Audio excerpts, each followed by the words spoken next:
Welcome to Field Service Live. Thanks for joining us. I'm James Leichter, your host. This channel is all about helping those of you in the field service industry, any company that does field service type of work. You drive a truck to a house or a building and fix things, install things, maintain things, and you are probably field service, and that's what we're here for. We're here every week. Tonight we're going to talk about meetings. Now, when I was a young guy getting started in the business world, I thought meetings were a waste of time. I thought that's where managers went to look like they were important, to justify their salaries. I thought that meetings were an opportunity for owners just to bitch and complain about things. And guess what? I was right. Sort of, anyway.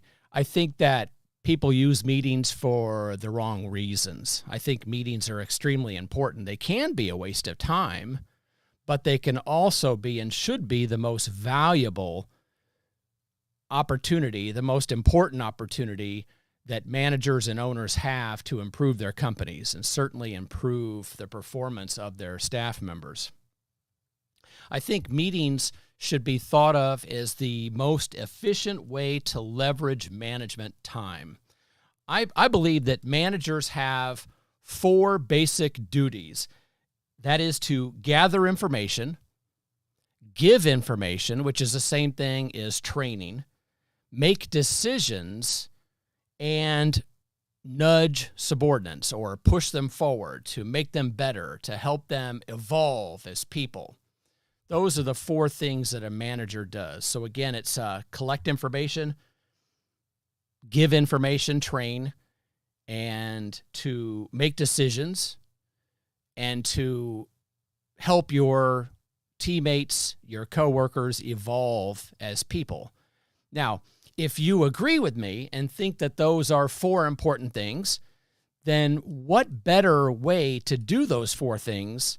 What more efficient way to do those 4 things than in a meeting?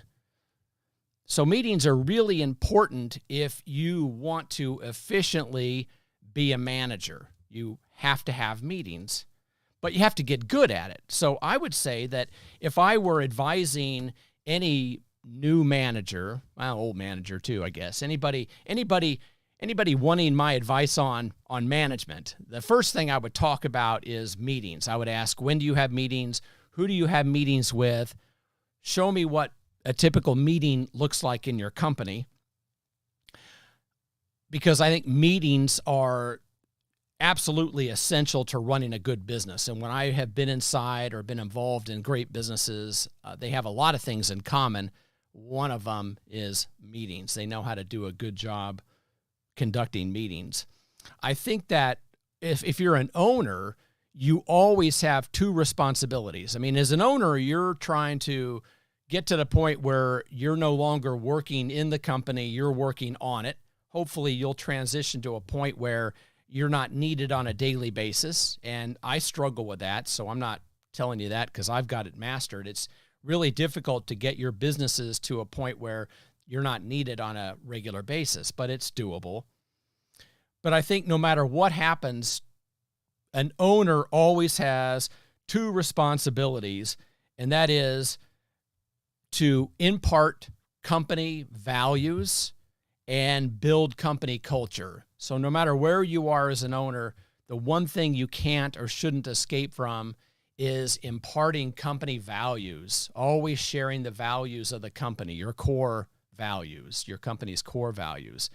And also, you're always there to motivate and train your employees. Those are 2 things you always do. If you're a manager, and you might be both, an owner and a manager, but hopefully as an owner, you'll transition out of management. As a manager, you have a lot of responsibilities. The one thing that you will always have that you can never escape from is the responsibility to train your staff members, your employees, your subordinates. As a manager, you are the company's trainer. Now, for many of you who own a business, you still are in a role of management. Maybe you are the CEO or the general manager. You're the company's trainer. So your company has to have a trainer, And chances are you're it if you're the owner. That's one thing you can never get out of.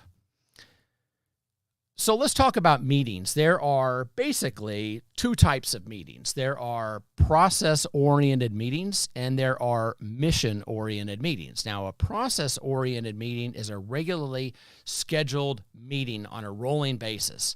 So we have those every Thursday at noon, for example. They're called process-oriented meetings because they are a part of your normal process, your normal business process, meaning that you always have them going on. You don't skip them. The mission-oriented meeting is more ad hoc. You call a mission-oriented meeting when you have a specific problem that needs to be solved. Like, for example, you're outgrowing your building and you're not sure if you should sell the building and build a new one or rent somewhere else, or maybe you should add on to your building and you need to solve that problem. So these are ad hoc meetings. The mission-oriented meeting is ad hoc to solve a specific problem. Now, you can divide those meetings up into subtypes. For example, the process-oriented meeting, there are three types. There are the one-on-one meeting, the staff meeting, and finally the operational review, or you're reviewing your employee, maybe on a 6-month or annual basis. Tonight, we are going to talk about the one-on-one meeting, process-oriented meeting, the one-on-one subtype. And hopefully, we'll get to the other meetings in other shows, but I think it's enough just to cover this one particular meeting type. If you remember or you watched our show about 3 weeks ago, we had Susan Leichter on, HR. She has a master's degree in HR, and we were talking a lot about preventing people from quitting. You hear a lot about the Great Resignation. I couldn't think of it. The Great Resignation, you hear a lot about that. People are quitting. They're leaving one company to go to another company, and we talked about why and how to prevent that.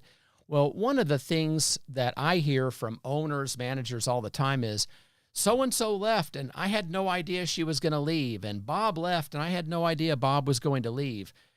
It shouldn't be a surprise if someone leaves. You should feel it coming. You should have some hint as to when people leave. And I think that it's a surprise oftentimes when we don't have a relationship with this person. We're not having regular meetings, so we don't see it coming. The one-on-one meeting is a great way to prevent or reduce, rather, people from leaving your company, but also it's a great way to know that that is about to happen, that it's something that you need to try to prevent or at least prepare for. So one-on-one meetings will help you with that as well. The idea, though, behind a one-on-one meeting is for you to give your employees, like let's say, for example, you're a service manager and you have 8 service technicians underneath you.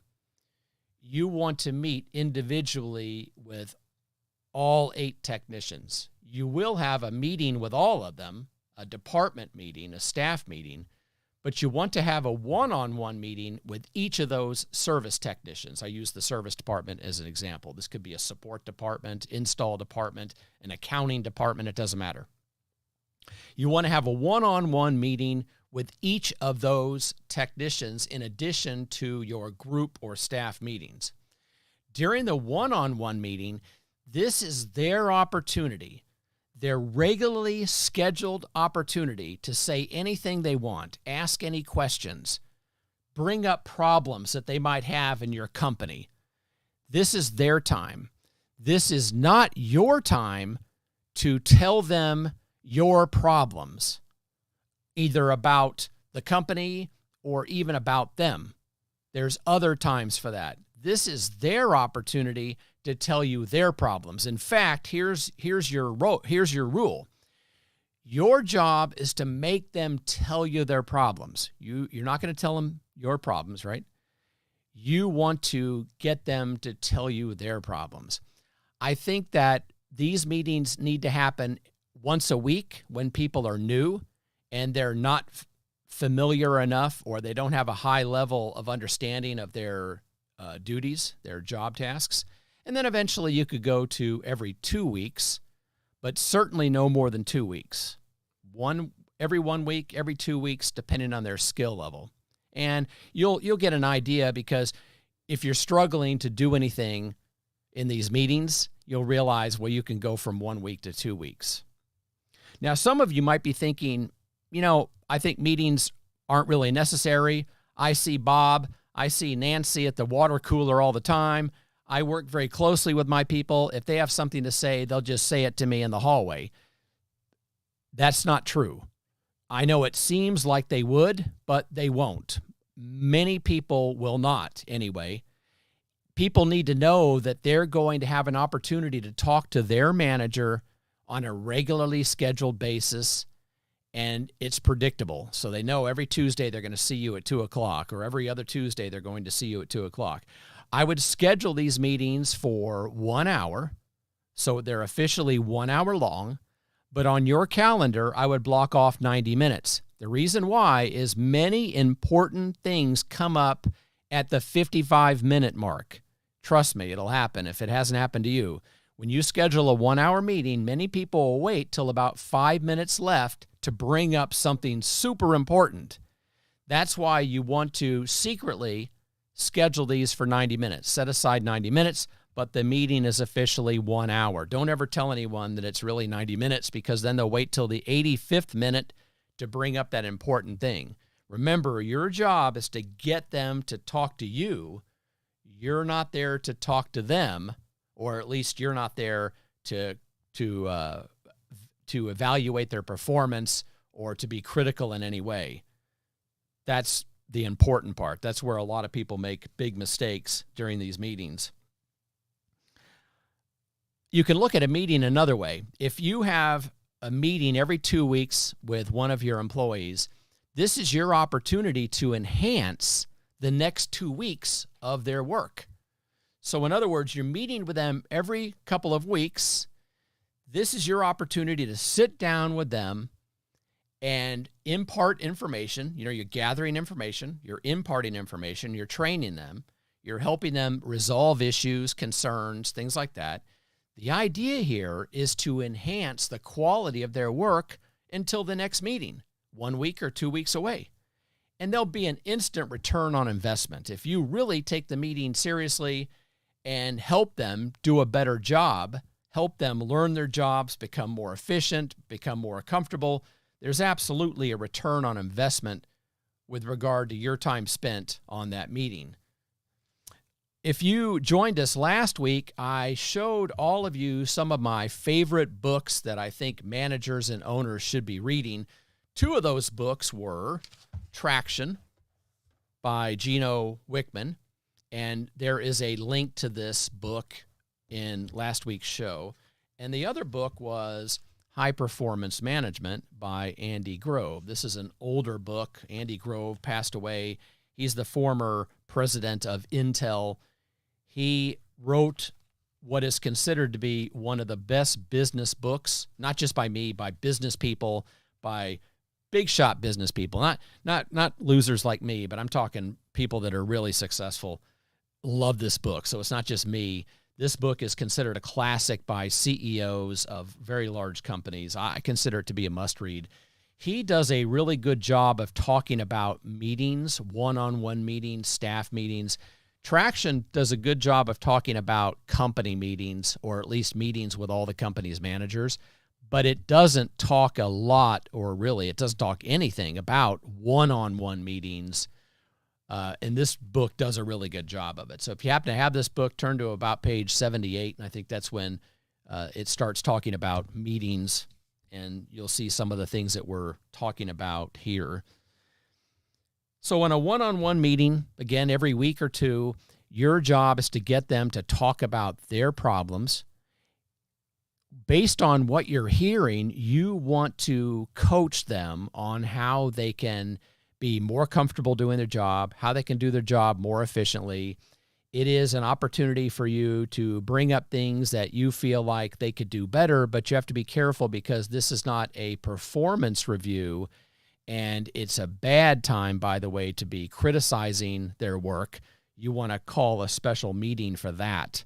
If in this meeting, this is an important tip, if in this meeting they bring up another person, so in other words, they want to talk to you about what Colin was saying about somebody else or about what he did in the company or whatever, if they bring up hearsay, then you want to instantly stop the meeting, put the meeting on pause, walk out of your office or the meeting room and go find that person. You want to go find the person they're talking about and bring them into the meeting. If not, you have to interrupt them and say, I don't want to talk about Bob or Betty or whoever right now. I want to have another meeting where they can be present, and then we'll go over it. And if they try to say, yeah, but there's just this one thing I wanted to tell you about her, interrupt them and say, no, I don't want to talk about somebody that's not here.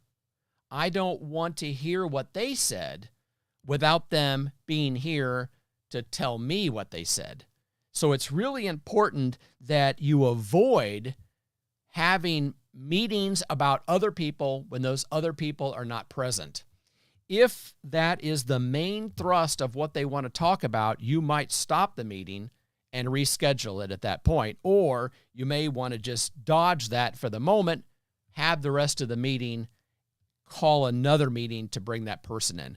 I would do that as quickly as possible, though. If they want to talk about somebody else, you don't want several days to go by because they will likely confront that other person and facts and conditions will change. So call that meeting, bring the person in who brought it up, bring the other person in that they were talking about, and get to the bottom of it.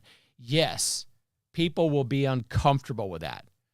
When this person brings up someone else, they may not want to confront that someone else. Whenever possible, make sure that all of those people are in the same meeting. I mean, I guess there's going to be times where maybe the situation is so delicate that you can't bring them all in the same room. I understand that. But whenever possible, you want to confront people head on and get to the bottom of it. Otherwise, you have people talking about other people, and you can never be sure what that other person did or said unless they are there to explain their side of things. So I hope that makes sense. During the meeting, people are going to ask you to do things. They're going to say, can you take care of that for me? Or you might volunteer it. You might say, well, let me write that down as a to-do item. Be careful about saying yes to things, because whenever you say yes to something, you are implicitly saying no to something else. And you only have so many yeses available, right? I mean, there's only so many hours in the day. I bet you don't go home at night because you're finished. You probably go home at night because you're tired, and you have to go home eventually. If you're like me, that's a fact. I'm never finished with my to-do list. There's always something, but at some point I just have to go home. I have to call it quits. Well, you only have so many yeses available. And you want to be very careful about saying yes to anything because, again, you are implicitly saying no to something else. What do I mean by that? Well, you're probably going to miss opportunities, great opportunities, because you're so busy doing all these things you said yes to. And these are opportunities you may never even realize you missed out on. So be careful about saying yes to too many things during this meeting. Understand that one thing about meetings is this is a great way to batch up your tasks. So if you have information that you need to impart, then it's a lot more efficient to do that during a meeting. Here's how I organize myself for meetings. I have what we call a team meeting organizer. It's called a team meeting organizer, but it's what I use for one-on-one meetings as well. So I use this for teams and one-on-ones. And if you're listening to the podcast, I'm showing a copy of it on camera, but we'll make this available as a download for you if you want to get a copy of it. On this piece of paper, I have a place to write down the meeting title, the date, start, and end time of the meeting. And remember, in this case, it's an hour-long meeting, but I've secretly set aside 90 minutes for it. And now, by the way, my coworkers, they know my big secret, don't they?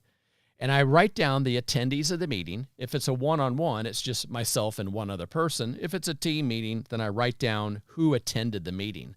Not who I expect to attend the meeting. I write down the names of the people that actually attended the meeting. Then I have a place for my agenda items. So if there's information that I want to impart or questions I need to ask, remember I said earlier that I believe a manager has 4 main duties. It is to gather info, give information, make decisions, and nudge their subordinate staff members along to help them evolve and grow as people. So I write down my agenda items, things that I need to say, information I need to impart, or maybe questions I need to ask to gather information. Then I have a section for my action items, or my so-called SMART items. So they're specific, measurable, agreeable, reachable, and time-specific. You probably have heard that acronym. But this is basically my to-do list. So at the top I have the things I want to ask, the things I want to say, and below that I have my to-dos. Now there's a lot of room here. Hopefully I won't have too many to-dos to write. But I'm writing not only to-dos down for me, but I'm writing the to-dos down for the people that attended the meeting. In this case, if it's a one-on-one and they agree to do something, then I would write down what they're going to do, and I write down the name of the person, the owner, and then if I agree to do something, I write it down, and in the owner column, I write my name, and then finally, I put in the deadline, the date that it needs to be done. So if I agree to send an email, I write send email about whatever. I write my name, James, and the date of the deadline, and that's how I stay organized. Now, if I didn't say this earlier, what I do is I keep these with me all week long, and as I think about things that I want to talk about, like let's say I'm meeting with Tom, I think about things I want to say to Tom or questions I have for Tom or things that I want to talk about with Tom, then what I do is I write those down during the week. I don't think about this during the meeting. I write these down during the week as these things occur to me. So I keep these with me for all my meetings all week long, and I just make a running list. And I may not get to all these things, but I put all my thoughts down. Remember, I don't want to do all the talking. They need to do maybe 70% of the talking, 75% of the talking, or even more. So I don't really want to have a giant agenda, but as I think of things I want to cover, I write them down. Then on the back, I just have a place for notes. Whatever notes come up during the meeting, I'll jot these things down to help me remember those. And Colin, I think Colin has a comment to make. I was thinking, how often do you go back and review the old sheets so then maybe nothing falls through the cracks? Ah, that's right. You know, so my to-do item needs to be to order Colin a microphone. Order Colin a microphone. Colin's the engineer behind the camera. He asked the question, how often do you go back and refer to these notes? Well, I definitely refer to them. I hole punch them. I put them in a 3-ring binder, and I keep them for maybe a year, and then I put them away in case I ever need them, and I throw them away eventually. But I like to have the entire year with me so I can go back and refer to them. Maybe I need to go look at a to-do that I forgot, or maybe some note or some thought that I had, but I do like keeping them. I don't refer to them very often though, Colin. I actually don't look at them very often, but when I write things down, it helps me commit that to memory. So while you're talking to me, I'll be, oh yeah, tell me more. I see. What did they do? So I jot notes down because it just helps me commit it to memory. Again, I don't refer to them very often, but I do like having them because when you need that information, it's great to be able to find it. Bottom line here, piece of notebook paper is just fine, but have a piece of paper, write the name of the meeting at the top and the date, and all week long have that document with you. So as you hear about something, think about something, and you say to yourself, I want to go talk to Colin about this, you'll write it down on this piece of paper. The whole idea is to batch this activity. Anything that can wait for a meeting needs to wait for the meeting. Now, certainly, if they have an emergency or they need an answer quickly, they should be able to come to your office and interrupt you, and you should be able to go to their space and interrupt them. But most of the time, it can wait for the meeting. Many things, especially after you've done a good job of training them and you've had multiple meetings with them and they are understanding their duties, most things can wait for the meeting. It is so much more efficient to just do it all in a meeting and wait for those meetings. And I think that one time killer that many people suffer from is constant interruptions, things that can wait. They interrupt people, people interrupt them. Every time you interrupt somebody, every time they interrupt you, just ask yourself, could that have waited for a meeting? And you'll probably say yes a lot. So schedule your meetings, same day, same time. If you have to miss it, then try to not schedule it for tomorrow or for the next day. Try to wait until the next meeting. That way you don't mess up your calendar and you're not trying to completely rework your calendar every time a meeting can't happen. But you should do everything you can to make those meetings and make them attend those meetings. Every week, save up all the things you want to talk about for the meeting. Take notes. Write down your to-do items. On your to-do items, write down who's supposed to do it and when it's supposed to happen. Now, when you have your next meeting, you'll say, I just want to let you know, I sent the email, I ordered the microphone, I called that person back, and the answer was no. What about you? How did you do? And then they would say, yeah, I got this done, that done, and I forgot about the other thing. And you've got those action items on your piece of paper. One thing I do, by the way, is I maintain a master to-do list, and I transfer. I don't like double entry, but this time it's double entry. I transfer my to-dos to my master to-do list. So rather than keep all these to-dos with me, I write them down on a master to-do list that I keep with me at all times, and then I hole punch this and I put it in a binder, and I don't carry it around with me for the whole week. I just start a new sheet for the next meeting. At any given moment in my folder, my backpack, I have one of these for every meeting I have. And I maintain a list of the things that I want to say, even if I don't get to them, for all of those meetings. So those are your one-on-one meetings. One more tip I have for you is meetings in general. Be really careful about calling a meeting.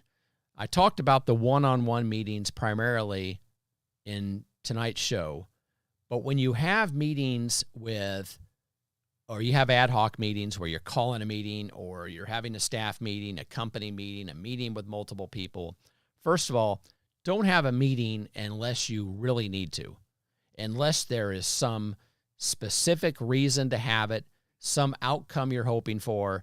The reason why is because meetings are expensive. It's expensive to have a meeting. You're paying everybody's wages to be there, and you have lost opportunity. If they're in a meeting, they're not doing something else.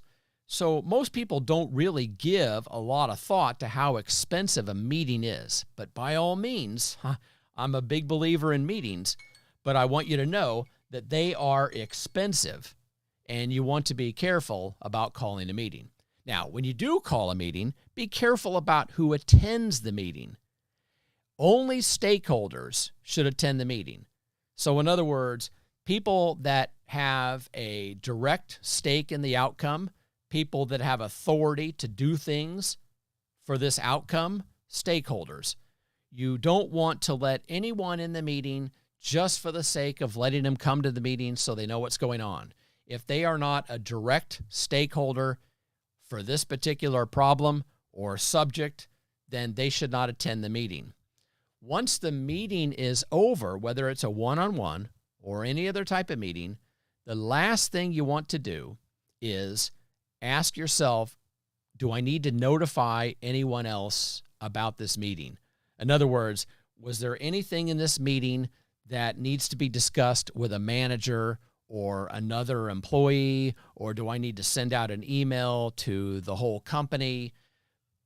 You want to make sure that if any policies or procedures or rules have changed, or there's any important tips that came up as a result of the meeting, you just want to be sure that you've notified everybody about that information.